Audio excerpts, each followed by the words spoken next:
চলতি বছরের শুরুতেই জীবনের নতুন অধ্যায় শুরু করেছেন দেশের জনপ্রিয় সঙ্গীত শিল্পী ও অভিনেতা তাহসান খান। মেকওভার শিল্পী রোজা আহমেদকে বিয়ে করেছেন তিনি। রোজাকে বিয়ের আগে অভিনেত্রী রাফিয়াত রশিদ মিথিলার সঙ্গে দীর্ঘ 11 বছরের দাম্পত্য ছিল তাহসানের।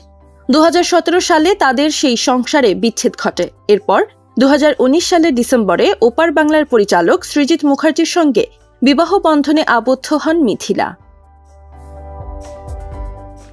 এদিকে তাহসানের দ্বিতীয় বিয়ের পর থেকেই নীরব ভূমিকা পালন করতে দেখা গেছে মিথিলাকে। প্রাক্তনের বিয়ে প্রসঙ্গে কোনো মন্তব্য করেননি তিনি, এমনকি সাবেক স্বামীর প্রতি কোনো শুভেচ্ছা বার্তাও পাঠাননি। তবে সম্প্রতি এক সাক্ষাৎকারে এ প্রসঙ্গে কথা বলেছেন অভিনেত্রী। মিথিলা বলেন, বিয়ে নিয়ে কিছুই বলার নেই আমার, আর এ নিয়ে কথা বলতেও চাই না। এটা যার যার ব্যক্তিগত বিষয়। এটা আমারও কোনো ব্যক্তিগত বিষয় নয় যে আমি কথা বলবো। যার জীবনের ঘটনা তার ব্যক্তিগত বিষয়, এখানে আমার বলার কিছুই থাকতে পারে না। এর আগে এক সাক্ষাৎকারে এই অভিনেত্রী বলেছিলেন, বিচ্ছেদ হলেও তাহসানের সঙ্গে বন্ধুত্বমূলক সম্পর্ক রয়েছে। তিনি মনে করেন, সন্তান থাকলে তার স্বার্থ আগে দেখতে হবে, সন্তানের মানসিক স্বাস্থ্য সর্বাগ্রে।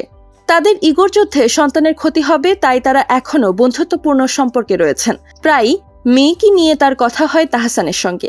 2006 সালের 7 আগস্ট বিয়ের বন্ধনে আবদ্ধ হন তাহসান ও মিথিলা। এরপর 2013 সালের 30 জুলাই তাদের ঘর আলোকিত করে আসে আইরা তাহরিম খান নামের কন্যা সন্তান। এরপর এই দম্পতির বিচ্ছেদ হলে মিথিলা কলকাতায় সৃজিতের সঙ্গে নতুন করে ঘর বাঁধেন। 2016 সালের পরে আর একসঙ্গে কাজ করেননি মিথিলা তাহসান। ফের 2024 জুন মাসে বাজি ওয়েব সিরিজে একসঙ্গে দেখা যায় তাদের। এখনও একে অন্যের সঙ্গে বন্ধুত্বপূর্ণ যোগাযোগ রেখেছেন সাবেক এই জুটি। মারিয়া মায়া, নবীন নিউজ, ঢাকা।